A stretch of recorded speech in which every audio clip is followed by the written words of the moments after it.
तहरीक जाफरिया पाकिस्तान और उसके affiliate groups थे, उन्हें ईरानियन असिस्टेंस आती थी। आरिफ हुसैन हुसैनी साहब जो हैं, इनकी असैसिनेशन में भी उस वक्त की जो गवर्नमेंट थी उसका कुछ ना कुछ हाथ गालिबन था। इसमें तो वाज़े नाम भी लेते थे वो जनरल फजल हक का, हम आजम तारिक को नहीं छोड़ेंगे। हक नवाज जंगवी का असैसिनेशन है, उसके लिए वेपन्स सादिक गंजी अपनी गाड़ी में जंग में लेके जाके हवाले करके आया। हमें वेपन्स भी जो है इम्प्रोवाइज्ड नजर आए, यानी वो पहली कॉल के बाद के सपोर्ट कीजिए, उसके बाद गाड़ी में वेपन ही वेपन से। उस वक्त इन्हें हुआ अंदाजा जब एक रॉकेट मारा गया पुलिस की गाड़ी के ऊपर। एक अटैक गुलाम रजा नकवी ने खुद लीड किया था। तो मौलाना आजम तारिक का चूंकि कॉन्वॉय बड़ा हेवीली गार्डेड होता था, उन्हें अंदाजा हो गया कि ये चेस किया जा रहा है, तो फिर इन्होंने वहां से एक रॉकेट दागा। नाज़रीन आदाब, अली वारसी एक मरतबा फिर नया दौर के प्लेटफॉर्म से आपके सामने हाजिर है। और हमने कुछ दिनों पहले मुबश्शिर बुखारी साहब के साथ एक प्रोग्राम किया था, आपको याद होगा, जिसके अंदर हमने डिस्कस किया था पाकिस्तान के चंद बड़े दहशतगर्दों की एक हिस्ट्री, जो कि बहुत कम पाकिस्तान के अंदर जो वो डिस्कस होती है। उसमें सेक्टेरियन लोग भी थे और साथ जिन्होंने इंटरनेशनल स्टैंडर्ड की दहशतगर्दी कर रखी थी, हमने उन पर भी बात की।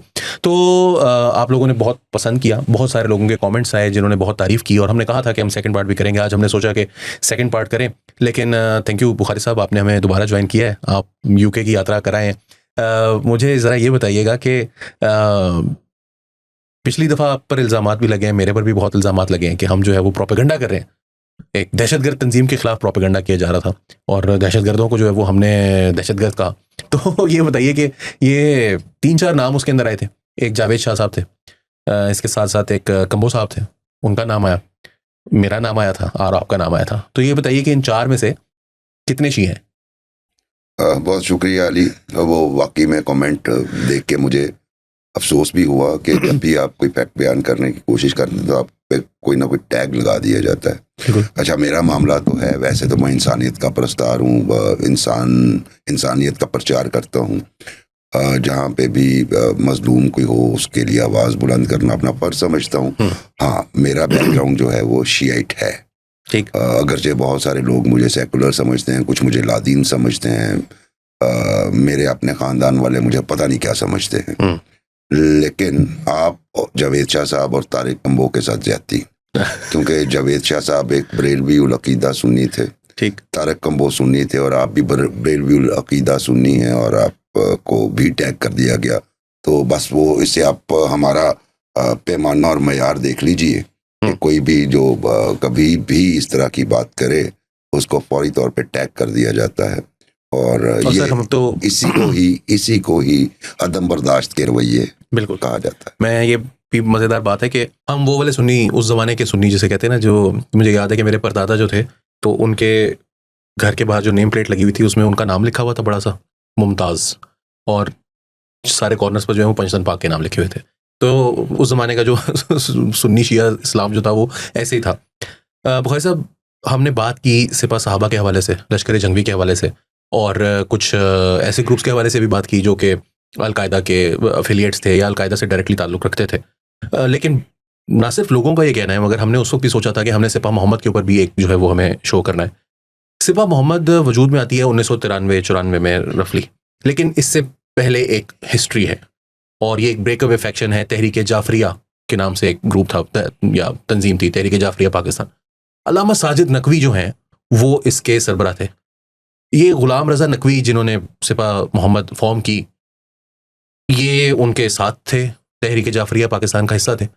ये स्प्लिट क्यों आया, ज़रा थोड़ा सा हमें बताइए। तहरीक जाफरिया पाकिस्तान की क्या हिस्ट्री है, और जो शिया 79 के बाद जो इरानियन रेवोल्यूशन है उसके बाद यकायक पाकिस्तान में सेक्टेरियन ऑर्गेनाइजेशंस दोनों इल्क की जो है वो सामने आना शुरू हुई बड़ी तेज़ी से। उस अरसे को ज़रा ज़ियाउल हक का दौर, 79 पोस्ट रेवोल्यूशन एरा, उसको ज़रा थोड़ा सा डिफाइन कीजिए हमारे। हाँ बिल्कुल, आप ठीक कह रहे हैं। 79 में 2 बड़े वाक़यात हुए। एक इनकलाब ईरान हुआ जी, दूसरा हमने अफगान जिहाद देखा और उसमें कंट्रीब्यूट भी किया। उसका जो ट्रिकल डाउन इम्पैक्ट था वो हमने पाकिस्तान में देखा, और यहाँ पे सेक्टेरियन वॉर एक शुरू हुई, और उस दौरान ही पाकिस्तान का जो सोशल फैब्रिक था वो भी चेंज होना शुरू हुआ। जो बात आपने अपने फैमिली के हवाले से की, उससे पहले 79 से पहले हमने जो मजहबी रवादारी है वो बदरजा उत्तम पाकिस्तानी मुआशरे में मौजूद थी, लेकिन उसके बाद बिल्कुल वो रवादारी को उधेड़ के रख दिया गया। अच्छा, 1981 में एक प्रोटेस्ट हुआ इस्लामाबाद में, आपको याद जी होगा। जी जी लॉन्ग मार्च था और बहुत स्ट्रॉन्ग सिट इन था, जो उस वक्त कहलाती थी तहरीक नफाज फ़िक़्ह जाफरिया बिल्कुल ठीक। पाकिस्तान। उसको लीड किया था मुफ्ती जाफर हुसैन साहब ने, एक मुफक्किर आदमी थे, नहजुल बलागा का तर्जुमा किया। और उस जो मार्च की खसूसियत ये थी कि जितने शिया फैक्शंस थे वो सारे उसमें मौजूद थे, और जो शिया बड़े बड़े ऑरेटर थे वो उसको कंट्रोल कर रहे थे। अगर मैं नाम लूँ तो उसमें अलामा इरफान हैदर आबदी कराची से थे, फिर लाहौर से अलामा नसीम अब्बास रिजवी, फिर ये इरफान हैदर आबदी, नसीम अब्बास रिजवी दोनों दुनिया से जा चुके हैं।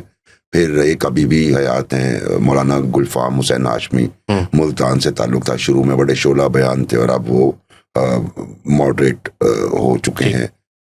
उसके साथ साथ एक और वहाँ पे मोहसिन नकवी साहब, ठीक है, उसमें उन्होंने निज़ामत के फ़राइज़ कुछ देर के लिए सारे अंजाम दिए।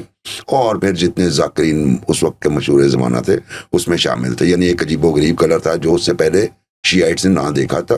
और उससे पहले सुना है लखनऊ एजिटेशन हुआ था, और वो पार्टीशन से पहले उसमें वो कुछ ऐसा कलर था।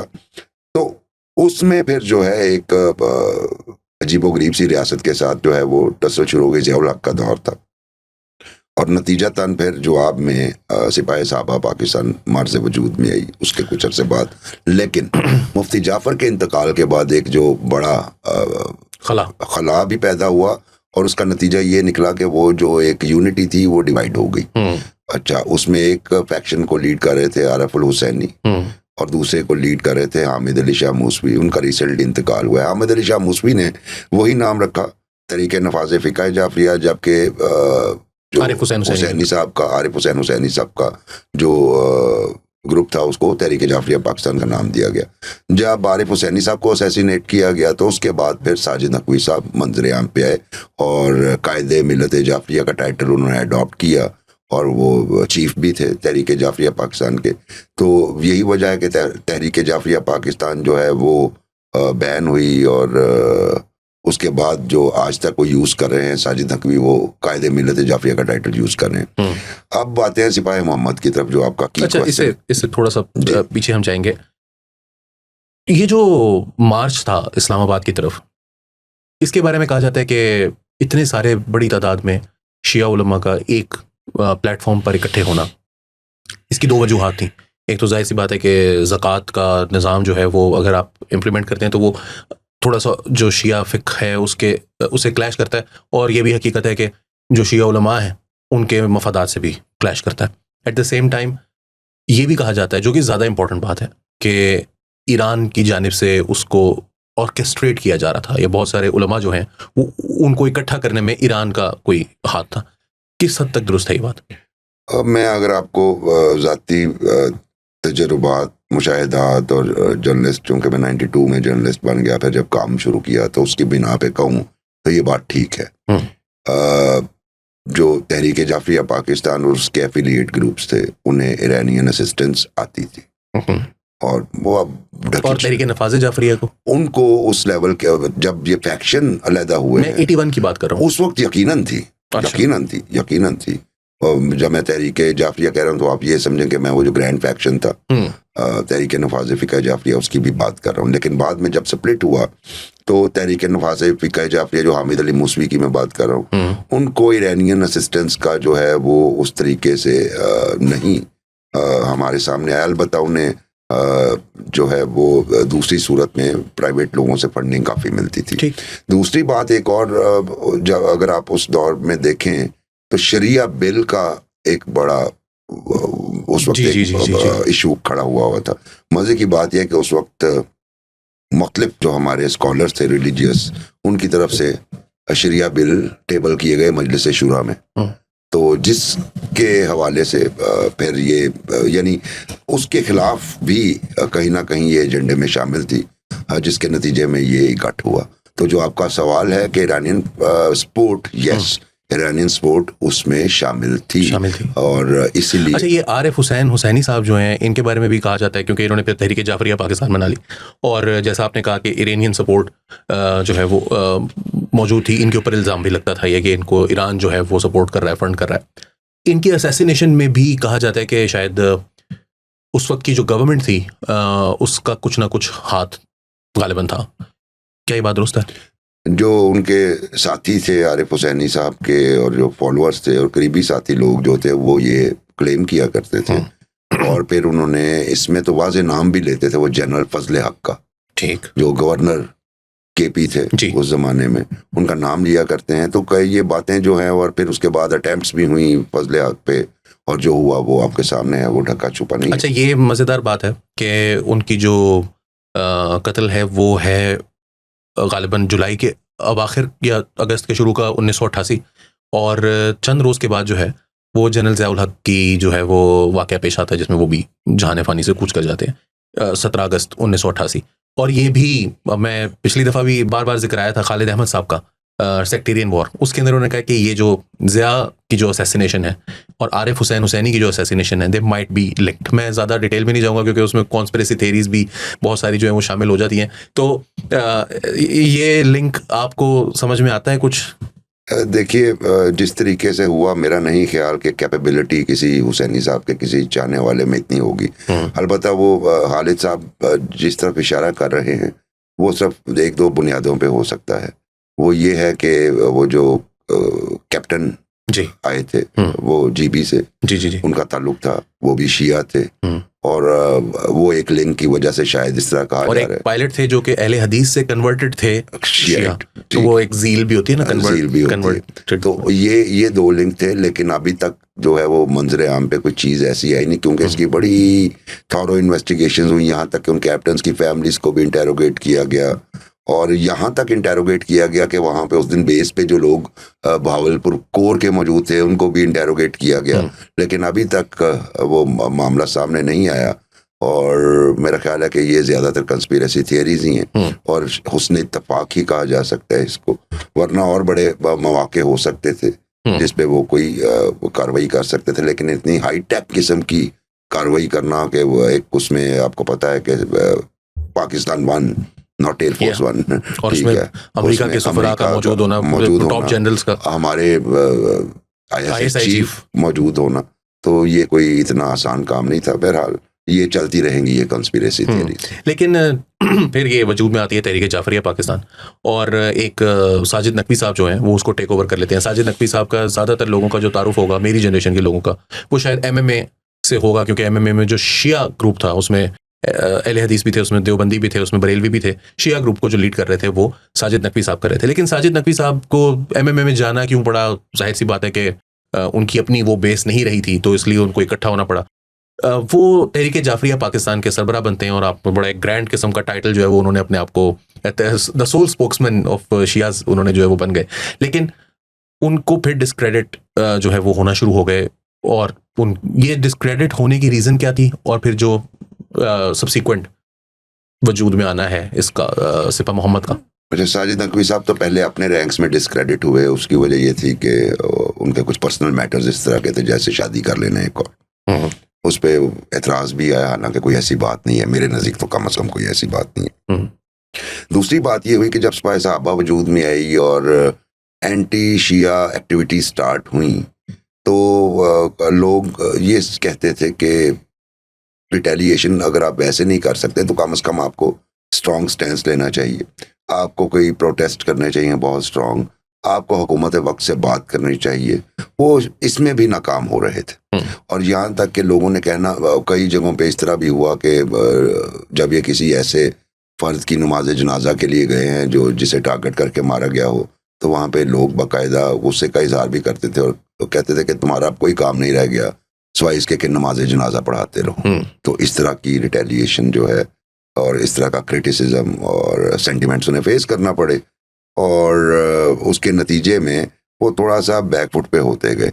लेकिन उनकी जो मैंने ऑब्जर्व किया, उनकी जो फॉलोइंग थी, उनकी कमांड को हमारे GB में बड़ा स्ट्रांगली फॉलो किया जाता था। ठीक। और यही वजह है कि ये खुद कहाँ से थे साजिद नकवी साहब? साजिद नकवी साहब का ताल्लुक गालिबन झांग से है, ठीक। गालिबन, अगर if I am not wrong, लेकिन हैं वो पंजाब से ही। हम्म, और लाहौर में बड़ा लंबा अरसा रहे हैं। हम्म, यहाँ पे वो किताबें लिखते भी रहे हैं और किताबों की जांच पड़ताल भी करते रहे हैं। ठीक। जामियातुल मुंतज़िर से बड़ा करीबी ताल्लुक उनका रहा है। तो बहरहाल वो ये कि अपनी जो उनकी अपनी एक आपकी पॉलिसी ज़ाती थी। मुलाकातें रही हैं कोई? मेरी ज़ाती मुलाकातें एक आध के अलावा नहीं है उनके साथ। अच्छा। वो भी एमएमए की मीटिंग्स में ही ठीक, मोस्टली मुलाकातें हुई, क्योंकि मैं ज़रा ठीक है, मैं इनके बारे में रिसर्च करता हूँ, लेकिन वो आप सबके बारे में करते वो हैं? सबके बारे में करता हूँ, लेकिन मुलाकातों का मैं शायक नहीं हुआ। मेरी जो ज़ाती मुलाकातें रही हैं, अगर इनकी बात करें रिलीजियस लोगों की, रिलीजियस लीडर्स की, तो काजी हुसैन अहमद साहब से 2-3 मुलाकातें रही हैं। मुनव्वर हसन साहब से रही है, तो जमात के हो गए। उसके बाद मौलाना समीउल हक और उनका मदरसा मैंने 3-4 दफ़े विज़िट किया। वहाँ पे मौलाना समीउल हक और उनके एक डेप्यूटी हुआ करते थे यूसुफ शाह साहब, उनसे मुलाकातें रहीं। और उसके अलावा मौलाना फजलुर रहमान से मीडिया टॉक्स में कुछ 1-2 दफ़े। तो आपकी ये चौबुर्जी में नहीं मुलाकातें रही? किसके साथ? कादसिया में। जी, मेरी कादसिया में बड़ी मुलाकातें रही हाफिज साहब से। सबसे ज़्यादा मेरा ख्याल है फोर्थ कमिंग और वो जो उनको शौक मीडिया के साथ मेरी नहीं, वो शुरू में तो बिल्कुल मीडिया के सामने नहीं आना पसंद करते। जी, नहीं, लेकिन वो रीच आउट करना मीडिया को उनकी तंजीम की जानिब से। हाँ, उसमें मेरी मुलाकातें हाफिज साहब से रही, हाफिज साहब के बेटे से मुलाकात रही, फिर अमीर हमजा साहब से मुलाकात रही। बड़े शानदार लिखारी हैं अमीर हमजा साहब, तो बहुत जान है उनके कलम में। और उन्होंने राहील शरीफ के लिए जो उन्होंने, मुझे याद है, कॉलम लिखा था, वो मैंने ना दुनिया न्यूज़ में मैं उस वक्त काम करता था, तो हमने ठट्ठे, मतलब वो मजाक उड़ाने के अंदाज में ना मैंने उसको पढ़ के सुनाया था, और हमारी हंसी नहीं रुक रही थी जब मैं वो पढ़ रहा था, क्योंकि राहील जो है वो रास्ता बनाने वाला होता है जी, तो वो सीपैक बना रहे थे। हाँ, तो उन्होंने कहा अल्लाह ने इसको बनाया है आर्मी चीफ, क्योंकि इसने सीपैक बनाना था। देखिए, वो तो है, उनके अपने मरासम इस तरह के होंगे। अली, मैं आपके लिए कुछ लिखूंगा तो मैं भी जो है वो बीच में कुछ ना कुछ इस तरह का मैं आपके बारे में लिखूं, समझ में आता है, आपने मेरे बारे में लिखना। अच्छा, 1988 में जैसे आप बताया कि उनका इंतकाल हुआ, और फिर उसके बाद 88-89 में ही जो है वो तहरीक जाफरिया पाकिस्तान के सरबराह जो है वो तदरीज बनते चले गए, लेकिन almost immediately with in first 3-4 years वो डिस्क्रेडिट हो गए। और फिर जो है वो मुरीद अब्बास यज़दानी के बारे में मैंने जो पढ़ा, उसके मुताबिक मुरीद अब्बास यज़दानी ने सिपा मोहम्मद की बुनियाद डाली, और फिर गुलाम रज़ा नकवी साहब भी आ गए और मुख्तलिफ लोग आए। इसकी ज़रा बनने का वाक़या क्या है? मुरीद अब्बास यज़दानी जो हैं वो चूँकि आए थे TJP से, और उनके साथ कुछ और भी लीडर्स यकीनन थे, उन्हें जो है वो उसका chairman kind of thing appoint किया। लेकिन वो फाउंडर भी वही थे। फाउंडर के बारे में थोड़ी सी जो है ना वो इख्तिलाफ राय पाया जाता है लोगों में। कुछ कहते हैं वो थे, लेकिन कुछ कहते हैं कि वो जो इनिशिएटिव था वो गुलाम रज़ा नकवी और कुछ और लोगों का था। उनको चूंकि वो आए थे तो इसलिए उनके कद के मुताबिक उन्हें एक ओहदा दे दिया गया। और बाद में फिर मज़े की बात यह है कि उनके आपसी इख्तिलाफ भी हो गए, वो हम बाद में डिस्कस करेंगे। लेकिन ये अभी भी बहस तलब है कि वो फाउंडर थे या नहीं थे, और अगर थे तो कैसे।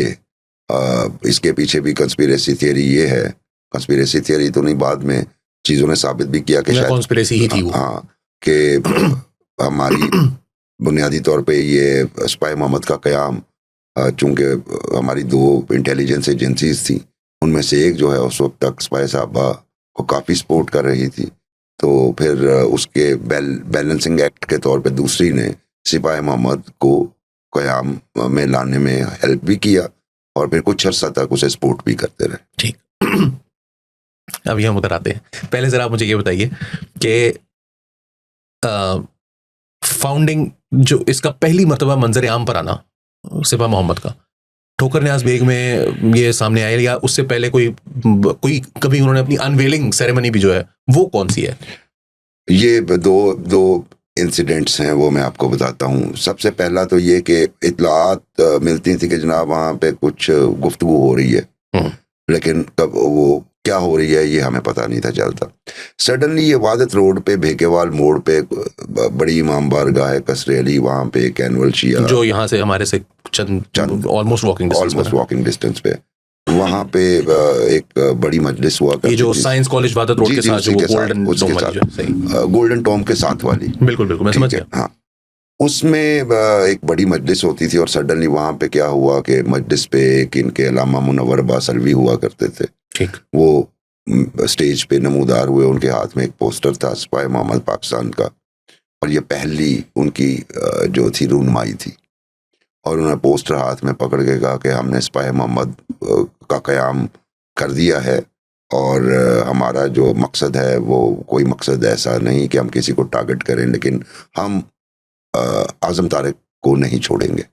आज़म तारिक को नहीं छोड़ेंगे, मौलाना आज़म तारिक लश्कर जंगवी वाले जो थे, हाँ, सिपाही साहबा सिपा साहबा, उन्हें नहीं छोड़ेंगे, चूंकि उन्होंने इमाम मेहदी की शान में गुस्ताखी की है। उनकी कोई स्पीच उन्होंने वो उसके कोई फिक्रे जो है वो सुनाए वहाँ पे, और कहा कि ये हमारा मकसद है और इसके लिए जो है ना हमें कौम के ताउन की ज़रूरत है। उनको बड़ा वहाँ पे अप्रिशिएट किया गया। अप्रिशिएट करने की रीज़न मैंने आपको बता दी कि शियाइट की टारगेटिंग हो रही थी, बड़े बड़े मामला हो रहे थे उस वक्त तक। वो ईरानियन जो कौंसल जनरल थे सादिक गंजी, उनका असैसिनेशन भी हो चुका था।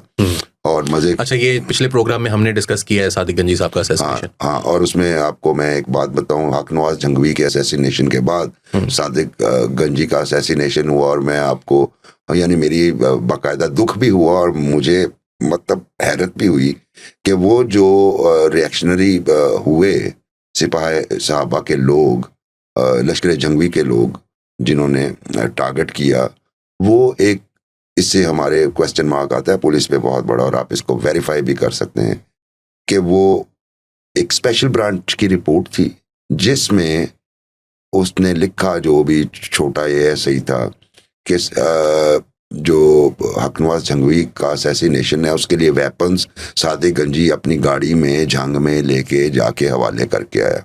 अच्छा। और इसको जब इन्वेस्टिगेट किया तो एक जर्रा बराबर भी एविडेंस नहीं मिली बाद वाले दिनों में। तो यानी उसने बैठे हुए किस फ्रेम ऑफ माइंड में रिपोर्ट लिखी, क्यों लिखी, जिसके नतीजे में इतना बड़ा एक हमारा डिप्लोमेटिक क्राइसिस भी हुआ, लेकिन उस काउंटर प्रोडक्टिव हुई वो रिपोर्ट। उसका नतीजा क्या निकला कि ईरान ने फिर मजीद अपनी एफर्ट्स डबल कर दी पाकिस्तान में कुछ ग्रुप्स को सपोर्ट करने में, जब उनके अपना एक यहाँ पे कौंसल जनरल हुआ। लेकिन उसके पीछे मैं सिर्फ यही कह रहा हूँ कि वो एक irresponsible report by special branch. अच्छा सर, ये इदारों के अंदर भी एक नजरियाती लोग, जाहिर सी बात है कि वो ज़माने में बहुत एक चार्ज्ड किस्म का पोलराइज इन्वायरमेंट था, बट ये जो सादिक गंजी का कत्ल है, या आप देख लें कि मज़ार शरीफ में जिस वक्त वो एक मैसेकर हुआ, जो कि ऑब्वियसली पहले एक मैसेकर हो चुका था जो कि तालिबान का हुआ था, उसके बाद उन्होंने जवाबी मैसेकर किया, तो उसके अंदर ईरानियन जो एम्बेसी के 8-9 लोग थे उन्होंने कब्जा किया, और उन्होंने बाकायदा पाकिस्तान को इन्फॉर्म किया कि हम यहाँ पर हैं, हमें यहाँ से निकलने के लिए आप रास्ता फराहम करवाएं, और फिर वो वहाँ पर गए और जाके उनको कत्ल कर दिया। उससे पहले शायद वो वहाँ पर पहुंचे भी नहीं थे। हाँ। सो ये जो क्या ये इसमें जस्ट एक स्पेशल ब्रांच का एएसआई इतनी बड़ी कार्रवाई डाल सकता? अच्छा, वो कार्रवाई उसने रिपोर्ट तो लिखी, लेकिन वो रिपोर्ट जो है वो सिपाही साहबा के लोगों के हत्थे चढ़ गई, और उन्होंने ये मतलब ये अजीबोगरीब बात लगती है ना कि एक एएसआई एक बात लिख दे और फिर इतनी बढ़ जाए वो बात। यही मसला है। हमारे यहाँ माजी में ट्रेनिंग नहीं हुआ करती थी हाउ टू वेरीफाई फैक्ट्स।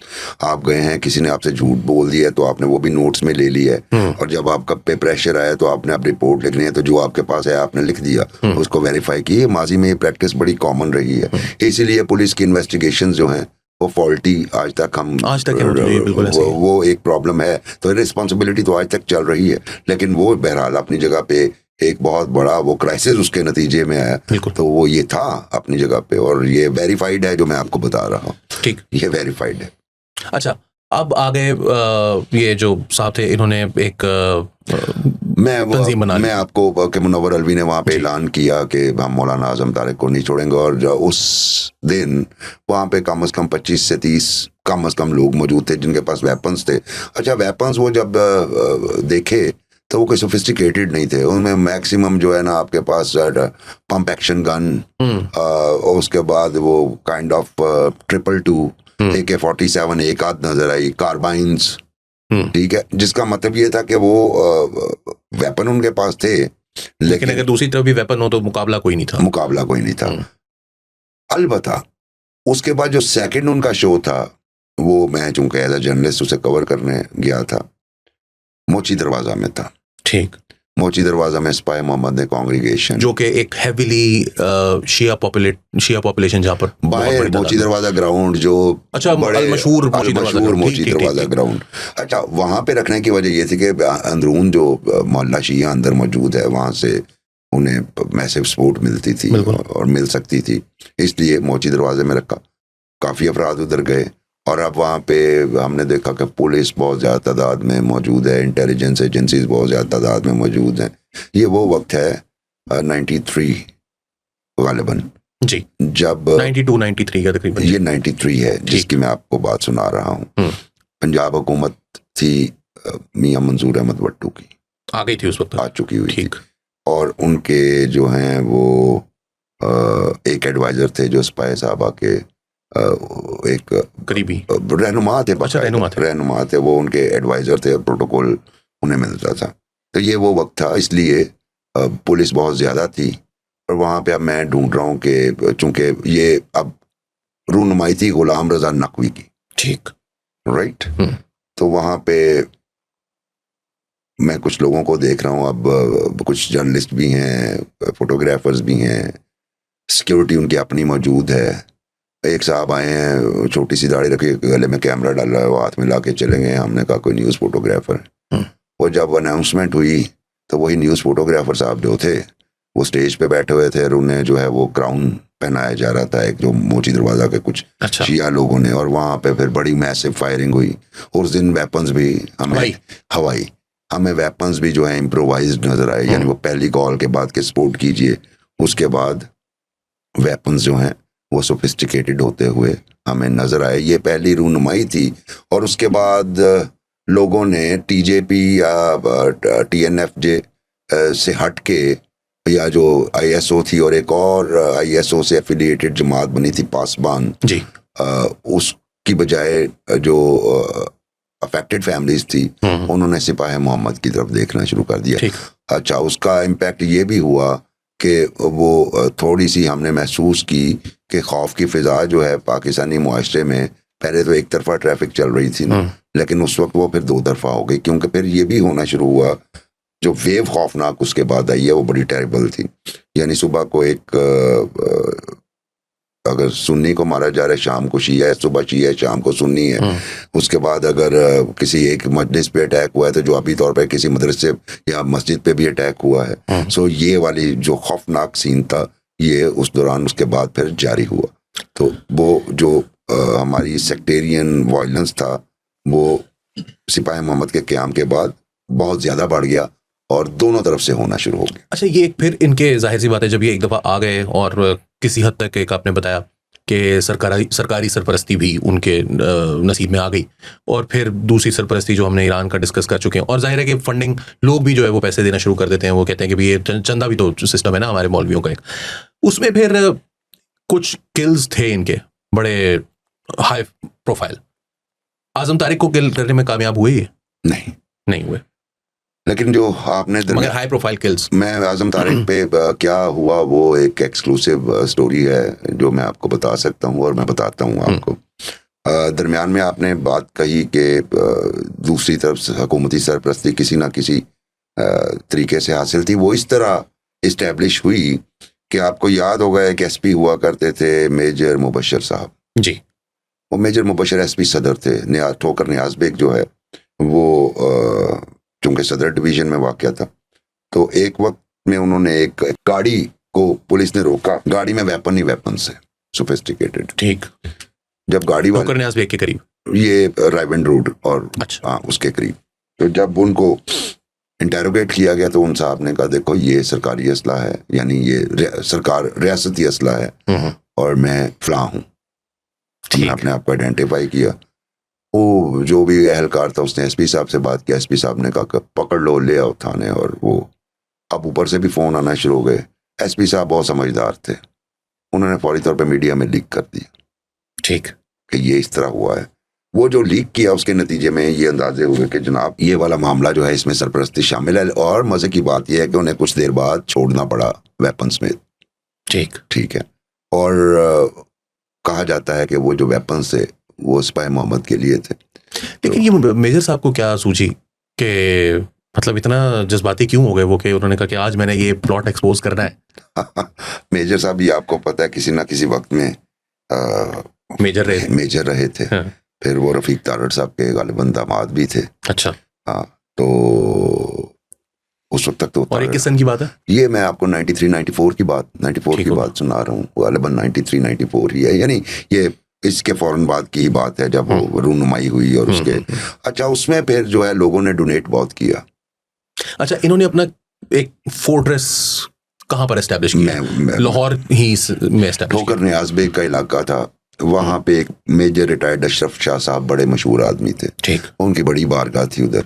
फिर उनके साहबजादगान में से कुछ ब्यूरोक्रेट भी थे।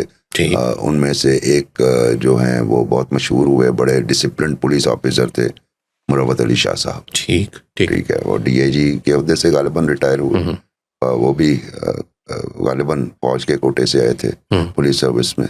ठीक। तो एक तो उनका जो है वो खुद जो है वो उसमें हुए। उनके बेटे थे मुशर्रफ शाह साहब, वो बड़ा सपोर्ट करते थे उन्हें। तो उससे भी एक उसको तकवीयत मिली कि भाई ये लोग सपोर्ट करें, तो कहीं ना कहीं वो चीज़ है। दूसरी बात यह है कि नियाज बेग का इलाका जो ठोकर के अंदर जाके नियाज बेग का इलाका है, वो उस वक्त सिर्फ शिया मेजॉरिटी एरिया था। ठीक।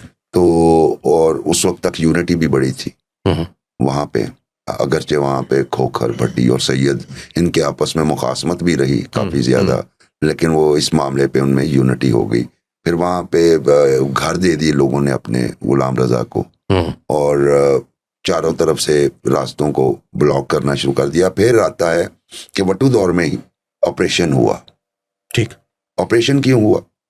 वहाँ पे पुलिस ने कोशिश की कि एक हम पुलिस चौकी कायम कर लें नियाज बेग के अंदर। उस एफर्ट्स को उन्होंने रेजिस्ट किया, नहीं कायम होने दी। जावेद नूर उस वक्त एसएसपी लाहौर हुआ करते थे। अच्छा, उन्हें कहा कुछ इंटेलिजेंस रिपोर्ट्स ने कि आप ऑपरेशन ना करें, ये जो है वो चूंकि पीपल्स पार्टी की हुकूमत थी उस वक्त, ये आपको इस वक्त इमेज को नुकसान होगा। तो उन्होंने कहा नहीं ऑपरेशन है। मैं इस बात को नहीं मानता कि उन्होंने कहा, वो ऊपर सीएम साहब ने कहा होगा कि ऑपरेशन कर डालो। वो ऑपरेशन हुआ वहाँ पे, और फिर वहाँ से कॉल्स की गई बाकायदा स्पाई मोहम्मद के लोगों ने कि किसी भी तरह का कोई एम्यूनेशन भी हो तो हमें पहुंचाया जाए। और वहाँ पे रास्ते इतने जाया करते थे कि लोगों ने फिर कारतूस, गोलियां, इस तरह की चीज़ें जो हैं, और खाने वहाँ पे सप्लाई करना शुरू कर दिए। और वहाँ पे जो है वो सीज किया पुलिस ने। और फिर उस वक्त इन्हें हुआ अंदाजा जब एक रॉकेट मारा गया पुलिस की गाड़ी के ऊपर, तो अंदाजा हुआ कि नहीं, ये हम समझ रहे थे कि वो कार्बाइन और 12 बोर और 222 टाइप की चीज़ें, अंदर तो रॉकेट भी हैं। तो फिर उसके बाद एक ट्रूस टाइप की सिचुएशन करके पुलिस की फेस सेविंग की गई। दरमियान में और भी बड़े पावरफुल क्वार्टर्स आए, और फिर उसको ऑपरेशन को वाइंड अप किया गया। लेकिन वो जावेद नूर साहब के लिए और हुकूमत के लिए काफ़ी एम्बेरसमेंट का जो है ना वो वजह बनी। तो वो मौका था जब सिपाही मोहम्मद ने ये शो किया कि हमारे कितने मसल्स हैं, धाक बिठा दी। और उसके बाद फिर शदीद फंडिंग क्राइसिस आया। दरमियान में फिर ये हुआ कि मुरीद अब्बास यज़दानी और गुलाम रज़ा नकवी के इख्तिलाफात जो है वो होना शुरू हो गए। और मुरीद अब्बास यज़दानी चूँकि मिली यकजहती काउंसिल का भी हिस्सा थे और इस्लामाबाद में क़याम पजीर थे, फिर एक दिन ये हुआ कि उनका असैसिनेशन हो गया। अच्छा, उसमें भी कंस्पिरेसी थियरी सामने आई कि ये स्पाई मोहम्मद के अपने लोगों ने किया है, कुछ ने कहा ये सेक्टेरियन किलिंग है, और कुछ ने कहा जनाब ने हिडन हैंड्स ने मारा है। अच्छा, उसमें जो सिर्फ एक क्लू जो है वो ये था कि जो 2 लोग आए थे वहाँ पे, उन्हें मुरीद अब्बास यज़दानी या तो जानते थे या फिर वो समझे कि ये कुछ ऑफर लेके आए हैं। उन्होंने उन्हें पहचाना या नहीं पहचाना, ड्राइंग रूम खोल के उन्हें बिठाया और उनको यानी सर्व करने की कोशिश की, लेकिन उन्हें मार के चले गए। ठीक है, तो लेकिन अभी तक वो केस जो है उसके कहा यही जाता है कि शायद ये गुलाम रजा नकवी की जानिब से ही ऑर्केस्ट्रेटेड था। अच्छा, ये Ghulam Raza Naqvi how did he manage to take over? इनका जरा बैकग्राउंड थोड़ा सा बताइएगा। मैंने पढ़ा कि कुम से गालिबन ये तालीम याफ्ता थे, और वहाँ पर भी इनकी जो सरगर्मियाँ थी वो सिर्फ तालीम तक महदूद नहीं थी, तो इसका जरा बताइएगा थोड़ा। ये गुलाम रजा नकवी भी कुम में ही थे, और फिर वो पाकिस्तान आए तो पहले तो उन्होंने कोई मजालिस पढ़ने का सिलसिला शुरू किया। वहाँ पर भी उन्होंने कोई फिदायान अहले बैत टाइप की कोई तंजीम बनाई थी? वो बनाई थी, लेकिन वो मतलब उसके बारे में फैक्ट्स जो है ना वो मुकम्मल सामने नहीं आए, क्योंकि ईरान में जो है वो इस तरह की तंजीमें अगर आप अपने तौर पे बना रहे हैं उनकी तो कतई इजाज़त नहीं है। लेकिन उनको तो ये कहा जाता है ना कि ईरान की जो वो क्या कहते हैं उनको, पासबान कहलाती है, वो उसकी तरफ से उनके साथ बड़े करीबी कहा ताल्लुकात जाता है कि पासबान के कुछ लीडर्स इनके बड़े करीबी ताल्लुकात थे। अच्छा, ये जब पाकिस्तान वापस आए हैं तालीम मुकम्मल करके, तो इन्होंने तब आजमाई की है मजालिस के कि उनमें इनका नाम निकल जाए, लेकिन वो नहीं निकल पाया। ठीक है, तो उसके बाद ये यकीनन इन्होंने नेटवर्किंग फिर की और हर जगह जगह पे जाके ये कहा कि देखें ये शिया टारगेट हो रहे हैं।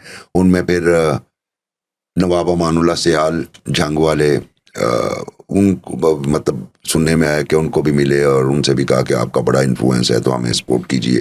बहरहाल इस तरह उन्होंने कम से कम अपना पाकिस्तान में एक प्रोफाइल बना लिया विद इन शिया कम्युनिटी। ठीक है, जो करता धरता लोग थे।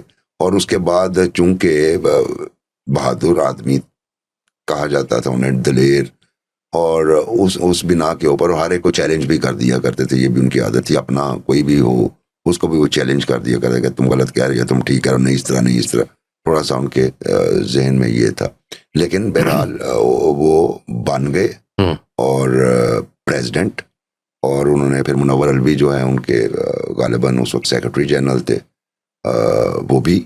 और फिर उन्होंने कुछ लड़के जिनकी ट्रेनिंग व्रेनिंग कोई नहीं थी उनको तैयार करना शुरू किया, वही न्याज बेग के अंदर ही ट्रेनिंग किया करते थे। पूरा बाकायदा ट्रेनिंग कैंप्स थे वहां पर, तो उन्होंने बना लिए थे। कैंप उस तरह का तो नहीं था, ट्रेनिंग के लिए जगह, लेकिन ट्रेनिंग के लिए जगह थी। ठीक है, वो निशाना और ऐसे झंग से भी इस तरह के बाद में ट्रेनिंग कैंप्स जो है वो उधर से भी निकले। तो वो बहरहाल उनका जो हेडक्वार्टर्स था वो ठोकर न्याज बेग था। और मजे की बात ये है कि वही हेडक्वार्टर्स में ही उनकी गिरफ्तारी हुई और उनको उसी न्याज बेग के लोगों ने डिसऑन भी कर दिया।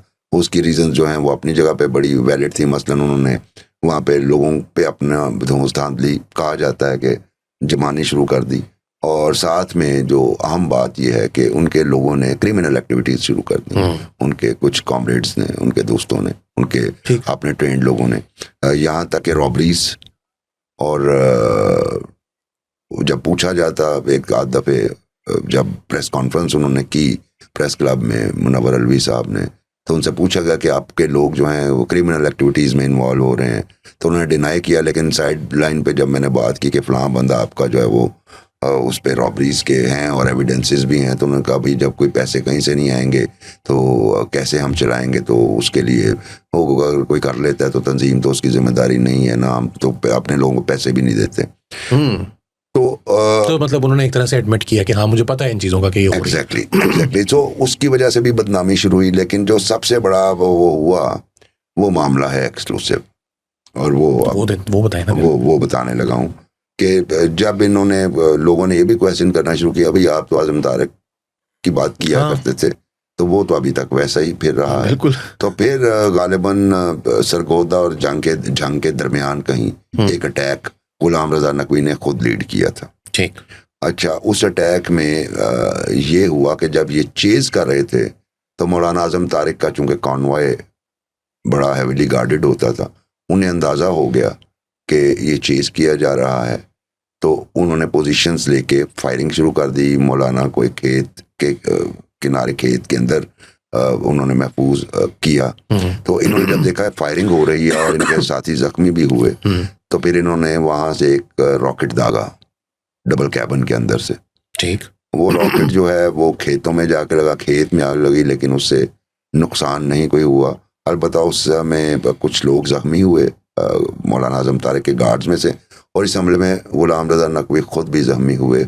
उनकी गर्दन में गोली लगी, लेकिन वो गोली जरा ऊपर ही रह गई, और उनका एक साथी जो है वो झुलस गया रॉकेट जब फायर किया गया उसके नतीजे में। अच्छा, उनका मतलब वो दू बदू लड़ाई हो रही थी, उसके करीब पहुंच चुके थे, वरना इनका साथी तो इतना करीब वरना होता। वो नहीं, वो पीछे खड़ा था कहीं कहा जाता है, तो वो जब रॉकेट फायर किया तो उसका जो पीछे फ्लेम निकलता उसकी वजह से वो हो गया।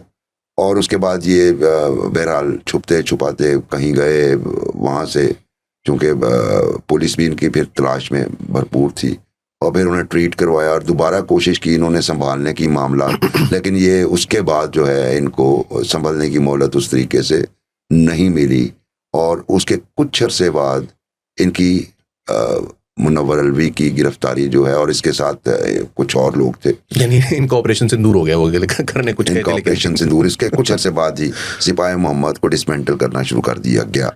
ये गिरफ्तार हो गए और फिर ये पहले चुंग सेल में रहे, ठीक, और फिर उसके बाद इन्हें मुंतकिल किया गया कोर्ट कैंप जेल लाहौर में।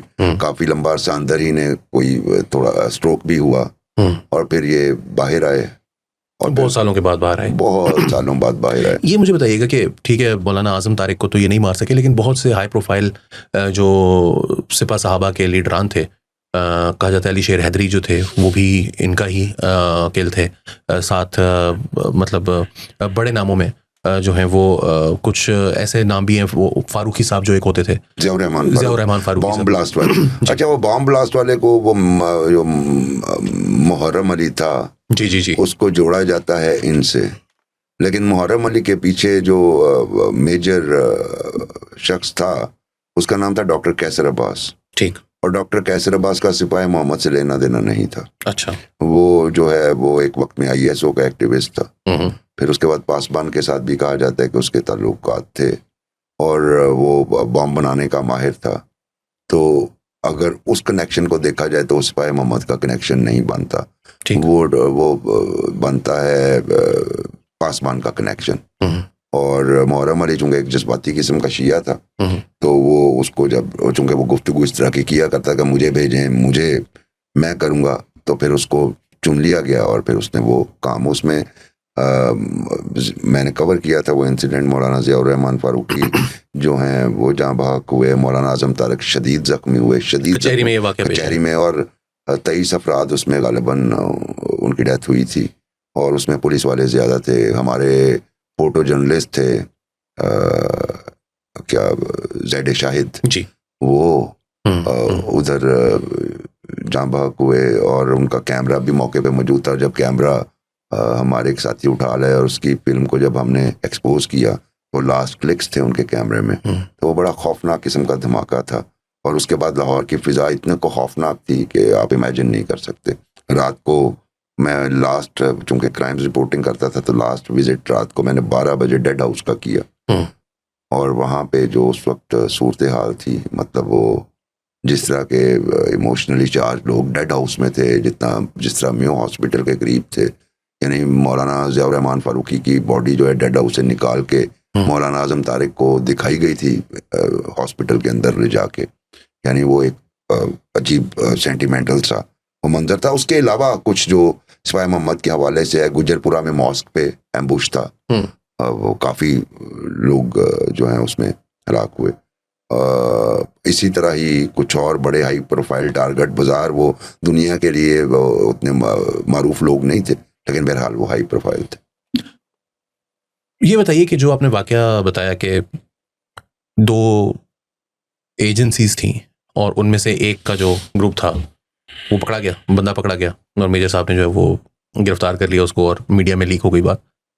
क्या ये जो एक्सपोजे था ये भी वजह बनी इसकी डिसमेंटलिंग की? यकीनन। देखिए, वो जो हमारी प्रीमियर एजेंसी है उसका तो मैच ही कोई नहीं है ना, ताकतवर है। तो कुछ एक दूसरी जो कंपैरेटिवली बहुत छोटी भी है, वो अगर इस तरह करेगी तो ज़्यादा देर तक वो कहाँ होगा मामला। तो वो भी एक रीज़न बनी, क्योंकि उसमें फिर वो जो एक परसेप्शन डेवलप हुआ, हुकूमत आप ही करवा रही है जी दोवां तरफों, वो भी उन्होंने बनाई है, वो भी उन्होंने बनाई है, दोवां दे जरिए एक दूसरे के बंदे मरवा रही है, हुकूमत ही बहुत कटी है। इस तरह की जब गुफ्तगू थड़ों पे होनी शुरू हो जाए तो फिर रियासत के लिए तो एक चैलेंज बन जाता है। तो उसके अलावा भी जो है वो सबसे बड़ा प्रॉब्लम जो सिपाही मोहम्मद को फेस करना पड़ा वो अपने ही लोगों से रेजिस्टेंस थी। और अगर उसकी मैं बात करूं तो सबसे बड़ी रेजिस्टेंस उसे आई TJP की तरफ से। ठीक। और TJP की जो फैन फॉलोइंग थी वो बहुत ज्यादा थी, आज भी है। बहुत सारे लोग जो हैं वो साजिद नकवी की कॉल पे, और मैं आपको आज भी कह सकता हूँ कि अगर हम इन क्लैरिक्स को देखें, ये रिलीजियस लीडर्स जो हैं, मसलन राजा नासिर अब्बास साहब हैं, ठीक है, वहदतुल मुस्लिमीन के, उनकी इतनी फॉलोइंग नहीं है आज भी जितनी साजिद नकवी की फॉलोइंग है। इसकी क्या वजह है? मतलब उनको कॉम्प्रोमाइज़ भी समझा जाता है, उनको ये भी कहा जाता है कि जी वो तो सुन्नियों के साथ भी मिलकर वो खेल लेते हैं, मतलब एमएमए में वो इकट्ठे हो गए और सियासी तौर पर जो है वो, और आपने बताया कि उनकी साइड को तो जो है वो ईरान से कोई ऐसा फंडिंग नहीं थी, बल्कि ये जो मतलब क्या रीज़न है कि साजिद नकवी जो हैं वो आज भी शायद सबसे ज़्यादा फॉलोइंग रखने वाले शिया उलमा में से एक हैं? उलमा ने पॉलिटिकल लीडर्स या पॉलिटिकल लीडर्स, रहनुमा। हाँ, उन्हें शिया क्लैरिक के तौर पे आप कतई नहीं देख सकते। ठीक है, वज़ाकत उनकी है जी, ठीक है, लगते हैं वो लगते हैं, लेकिन वो जो हम क्लैरिक्स की बात करते हैं वो उस वजह से नहीं है, बल्कि 2-3 रीजंस हैं जिसकी वजह से उनकी फैन फॉलोइंग है। एक तो वो कि पहले वो जो शिया मदारिस के रैंक्स हैं उनमें उनकी एक्सेप्टेंस बहुत ज़्यादा है, नंबर 1। नंबर 2, उनके बारे में ये समझा जाता है कि ये जो हमारे ईरान के सुप्रीम कमांडर हैं उनके नुमाइंदे हैं पाकिस्तान में। एक्चुअली जो ये कंसेप्ट है ना कि ये नुमाइंदा फकीह हैं, वो कंसेप्ट जो है वो लोग जो वो उनको लेजिटिमेसी देता है। वो पाकिस्तान में 2 तरह के शिया हैं। एक वो जो ईरानियन ब्रांड ऑफ शियाइज्म को फॉलो करते हैं, एक वो जो जरा थोड़ा सा मलंगाना ब्रांड ऑफ शिया, हाँ जी, नजफी। तो उसमें जो ईरानियन ब्रांड को फॉलो करते हैं वो सारे जो हैं वो साजिद नकवी को बहुत इज्जत देते हैं और ये समझते हैं कि ये नुमाइंदा हैं विलायत फ़कीह के पाकिस्तान में। तो ये वजह है कि उनकी अभी तक फैन। उसकी मैं आपको मिसाल ये देता हूँ कि आप देखिए कि जीबी के इलेक्शन जो हुए, जो ये सेकंड, इससे पहले जो टर्म थी, साजिद नकवी ने वो वहाँ पे कैंपेन की, जो मिलत जाफरिया का जो टाइटल है उनका, उस हवाले से 7 सीटें निकाल के ले गए। जी, बिल्कुल ऐसे ही है।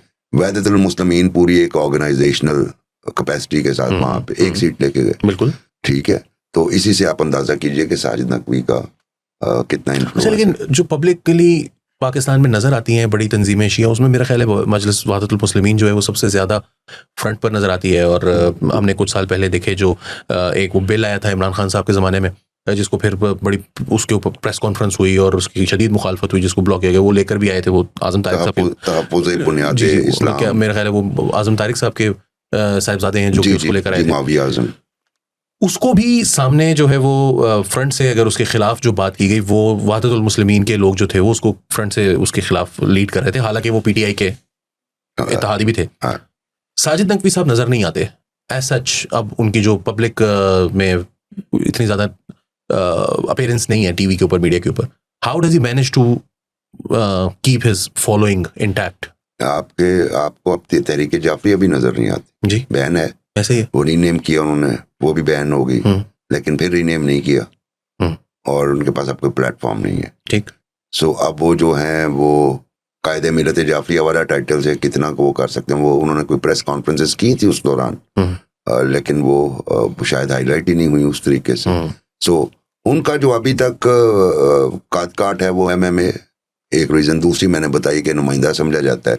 तीसरी है कि एमएमए के पुराने मसलन मौलाना फजल रहमान से उनकी बहुत दोस्ती है, काजी हुसैन अहमद से बहुत दोस्ती थी, और यहाँ तक कि इन दोनों हजरात ने इस हद तक दोस्ती निभाई कि एमएमए की कुछ या मिली के यकजहती काउंसिल में जब ये लोग शामिल थे तो उस वक्त तक कुछ जो वहाँ पे इज्तिमाई नमाजें पढ़ाई गई, उनमें से कई की इमामत जो है साजिद नकवी ने की, पीछे नमाजें पढ़ी गई दूसरे दोस्तों की जानिब से।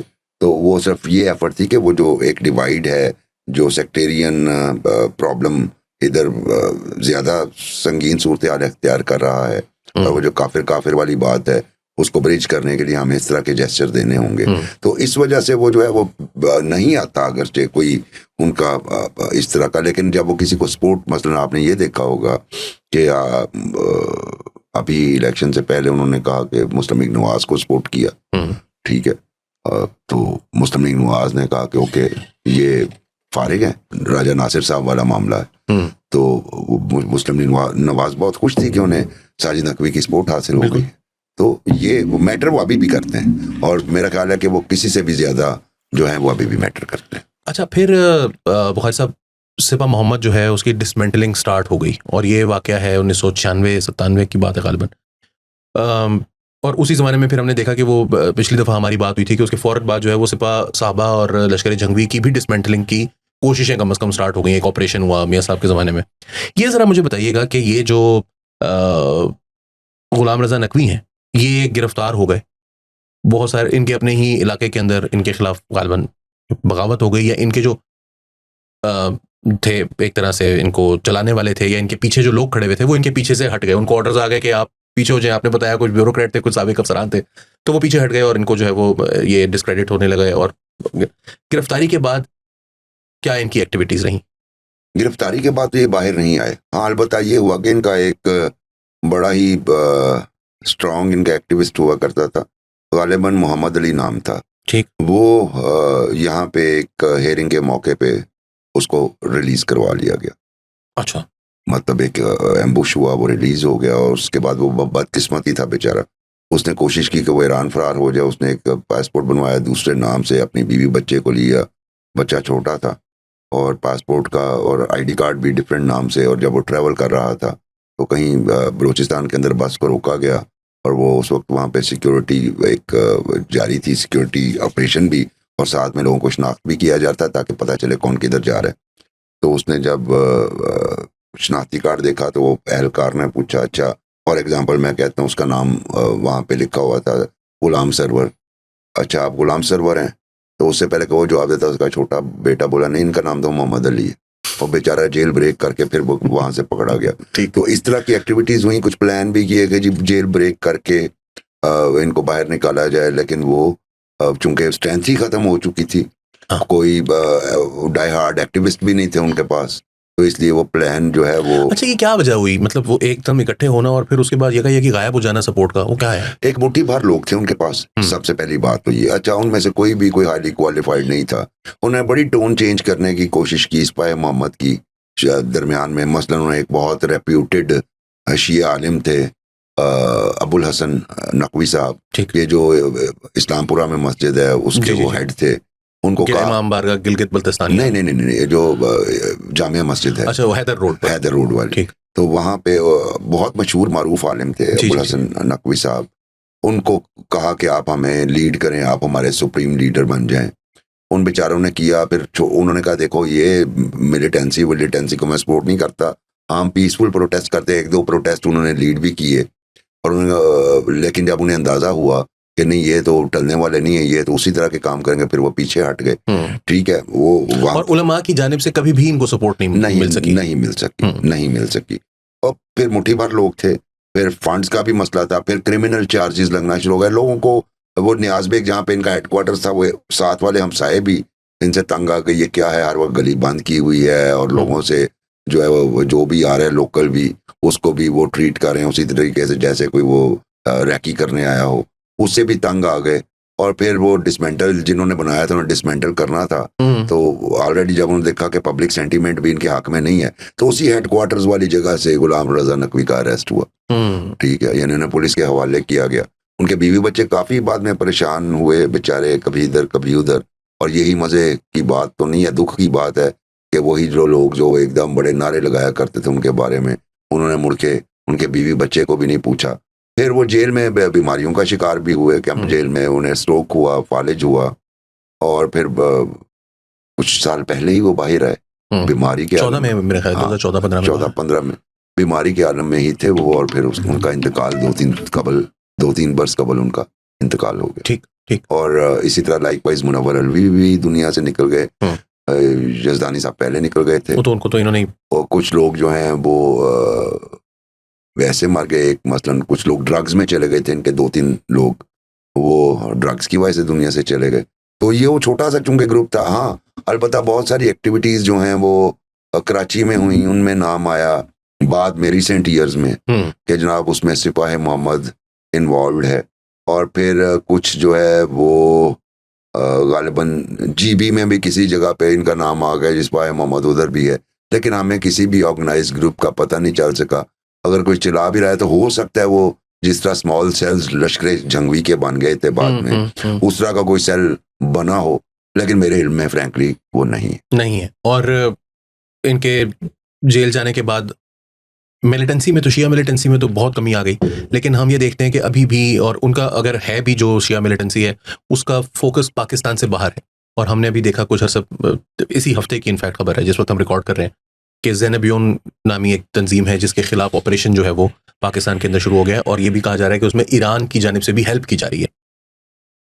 क्या आपको लगता है कि ये जो बाहर से फंडिंग, ईरान की सपोर्ट, उलमा का ना होना, और साथ साथ पाकिस्तान के अंदर भी ये एपेटाइट जो है वो ऑलमोस्ट ये सेक्टेरियन ऑर्गेनाइजेशंस और ये मिलिटेंसी, इसके लिए हमारे इदारों के अंदर भी हमने टीएलपी के खिलाफ भी एक्शन देख रहे हैं, टीटीपी के खिलाफ भी एक्शन देख रहे हैं, ये ज़ैनबियोन का नाम आ रहा है। ये बतदरीज पाकिस्तान की स्टेट जो है वो अपने सारे प्रोजेक्ट्स को रैप अप कर रही है। Do you see that as happening, या आपको लगता है कि ये सिर्फ नीचे लेकर आ रहे हैं टेम्परेचर को, और फिर दोबारा तो नहीं ये उठना शुरू हो जाएंगे?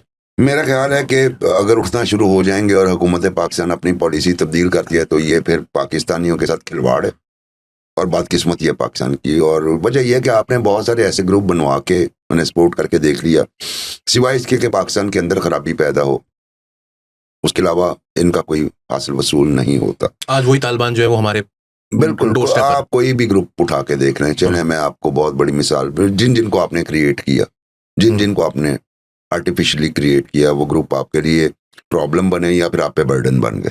लबैक को देख लें, सबसे बड़ी मिसाल। और मोस्ट रिसेंट इस वक्त हम इस वक्त उसके डिसमेंटलिंग के प्रोसेस से गुजर रहे हैं। एग्जैक्टली।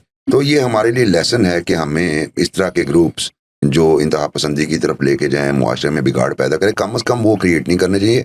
और जो भी आपका नेक्स्ट प्रोजेक्ट हो उसके बाद आप उससे पहले आपको असेसमेंट सही करनी चाहिए कि इसमें आपको चैलेंजेस क्या पेश आ सकते हैं।